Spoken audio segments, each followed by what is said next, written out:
എൻ്റെ ഈശോയ്ക്കും അമ്മ മാതാവിനും ഒരായിരം നന്ദി. എനിക്ക് കിട്ടിയ സാക്ഷ്യം ഇവിടെ എല്ലാവരുടെയും മുന്നിൽ പറയാനായിട്ടാണ് ഞാനിവിടെ നിൽക്കുന്നത്. ഞാൻ ഒരുപാട് പ്രാവശ്യം ഒഴിച്ച് എഴുതിയ ഒരാളാണ്. ഒരു മോഡ്യൂളിൽ മാത്രം എനിക്ക് എന്തായാലും കിട്ടത്തില്ലായിരുന്നു. ഞാൻ എത്ര എഴുതിയെന്ന് എനിക്ക് തന്നെ അറിയില്ല. അത്രയും ഞാൻ ഒരുപാട് എഴുതിയിട്ടുണ്ട്.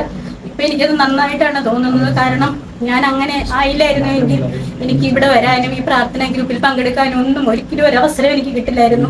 എനിക്ക് കിട്ടിയ അനുഗ്രഹം ഞാൻ ഈശോയോട് നന്ദി പോലും പറയാതെ ഞാൻ പോയേനെ.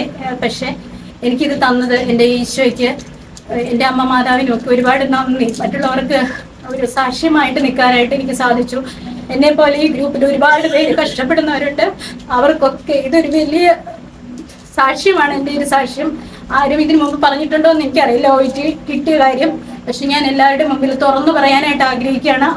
എന്ത് പ്രശ്നങ്ങൾ എനിക്കുണ്ടായാലും, എനിക്കിപ്പം ക്ലിനിക്കുകളിൽ നിന്നോ എവിടുന്നെങ്കിലും ഒരു പ്രശ്നം ഉണ്ടായാലും എനിക്ക് ഇത് വിഷയമുള്ള കാര്യമില്ല, ഞാൻ അമ്മയുടെ മുമ്പിൽ അത് വന്ന് പറയുമെന്ന് ഞാൻ ഉറച്ചു പറഞ്ഞിരുന്നു.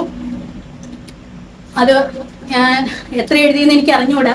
ഞാൻ ഒരുപാട് വട്ടം എഴുതിയിട്ടുണ്ട്. റീഡിങ് ഒരു മൊഡ്യൂൾ എനിക്ക് എന്നും ഒരു പാടായിരുന്നു. പക്ഷേ കഴിഞ്ഞ ഒരാഴ്ചത്തെ എക്സാമിനായാലും അത് ഞാനല്ല അത് എഴുതിയത്, അത് അമ്മയാണ്. അതുപോലെ സ്പീക്കിങ്ങിന് എനിക്ക് ഇൻട്രൊഡക്ഷൻ പോലും മര്യാദയ്ക്ക് പറയാൻ ടെൻഷൻ കൊണ്ട് സാധിച്ചിട്ടില്ല. എനിക്ക് ബി ഗ്രേഡ് കിട്ടാനുള്ള ഒന്നും ഞാനവിടെ ചെയ്തിട്ടില്ല. എൻ്റെ മുമ്പിൽ ഇരുന്നത് അത് അമ്മയാണെന്ന് എനിക്ക് ഇന്ന് റിസൾട്ട് വന്നപ്പോഴാണ് എനിക്ക് മനസ്സിലായത്. കാരണം അവരെന്നെ നോക്കി ചിരിച്ചുകൊണ്ടിരിക്കുകയായിരുന്നു. അപ്പം ഞാൻ വിചാരിച്ചു എന്നെ കളിയാക്കുന്നതാണോ? കാരണം ഒരു ഇൻട്രൊഡക്ഷൻ പോലും പറയാൻ പറ്റാത്ത ഇവളെങ്ങനെ ബി ഗ്രേഡ് മേടിച്ച് കയറിപ്പോവും എന്ന് ചിന്തിച്ചാണോ അവരെന്നോടിങ്ങനെ ചിരിച്ചുകൊണ്ടിരുന്നതെന്ന് ഞാൻ വിചാരിച്ചു. പക്ഷെ അതല്ല, അത്ര കൂളായിട്ടായിരുന്നു അവരെന്നെ ചിരിച്ചു കാണിച്ചുകൊണ്ടിരുന്നത്. അപ്പം ഞാൻ എന്നെ കളിയാക്കിയതാണ് എന്നുള്ള രീതിയിലായിരുന്നു ഞാൻ ഇരുന്നത്. അതുപോലെ എനിക്ക് ഒരുപാട് അനുഗ്രഹങ്ങൾ, ചെറുതും വലുതുമായ ഒരുപാട് അനുഗ്രഹങ്ങൾ എനിക്ക് അമ്മ ഈശോയിൽ നിന്ന് വാങ്ങിച്ചു തന്നിട്ടുണ്ട്.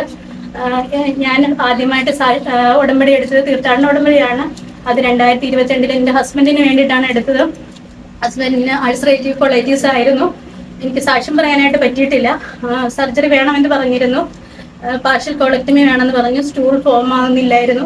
അങ്ങനെ ഞങ്ങൾ 10-21 ദിവസത്തോളം രാജഗിരി ഹോസ്പിറ്റലിൽ കിടന്നു. ആ സമയത്ത്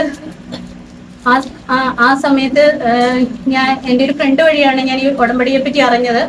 ആ ഒരു ഓപ്പറേഷൻ തന്നെ, ആ ഒരു സർജറി വേണ്ടെന്ന് പറഞ്ഞതും വേണ്ട എന്ന് വെച്ചത് ഞാൻ അമ്മയുടെ അടുത്ത് വന്ന് സാക്ഷ്യം പറഞ്ഞോളാം, ഉടമ്പടി എടുത്തോളാം എന്ന് ഞാൻ അമ്മയുടെ അടുത്ത് ഞാൻ ഇതിൽ പറഞ്ഞത് കൊണ്ട് എനിക്ക് ആ ഒരു സർജറി തന്നെ വേണ്ടെന്ന് വെച്ചു. ഹസ്ബൻഡ് ഇപ്പോൾ കുഴപ്പമില്ലാതെ സുഖമായിട്ടിരിക്കുന്നു.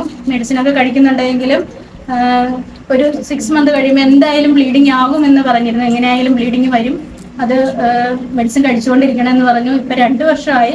ദൈവം അനുഗ്രഹിച്ച് ഒരു കുഴപ്പമില്ലാതെ പോകുന്നു. പിന്നെ എനിക്ക് വേണ്ടി എൻ്റെ OETയുടെ ഒരു കാര്യത്തിന് വേണ്ടിയിട്ട് ബാബു ബ്രദർ ഒരുപാട് പ്രാർത്ഥിച്ചിട്ടുണ്ട്. അതുപോലെ ഈ ഗ്രൂപ്പിലുള്ള ഒരുപാട് പേര് എനിക്ക് വേണ്ടി പ്രാർത്ഥിച്ചിട്ടുണ്ട്. എനിക്ക് വേണ്ടി പ്രാർത്ഥിച്ച എല്ലാവർക്കും ഞാൻ ഒരുപാട് നന്ദി പറയുന്നു. ഇനിയും നമുക്ക് ഒരുപാട് അനുഗ്രഹങ്ങൾ അമ്മ വഴി ഈശോയിൽ നിന്ന് നേടിയെടുക്കുവാനായിട്ട് സാധിക്കും. എൻ്റെ ഒരു വലിയ സാക്ഷ്യമാണ്. എനിക്കൊരു തോന്നുന്ന ഒരു 20 പ്രാവശ്യമെങ്കിലും ഞാൻ ഒരൊറ്റ ഇതിന് വേണ്ടിയിട്ട് എഴുതിയിട്ടുണ്ട്, ഒരു മോഡ്യൂളിന് വേണ്ടിയിട്ട്. അതുകൊണ്ട് ഞാൻ പറയുകയാണ്, നമുക്ക് അമ്മ എല്ലാം അനുയോജ്യമായ സമയത്ത് ഏറ്റവും അനുയോജ്യമായതും നേടിത്തരാൻ കഴിവുള്ളവളാണ് നമ്മുടെ അമ്മ. അതുകൊണ്ട് ആരും വിഷമിക്കേണ്ട.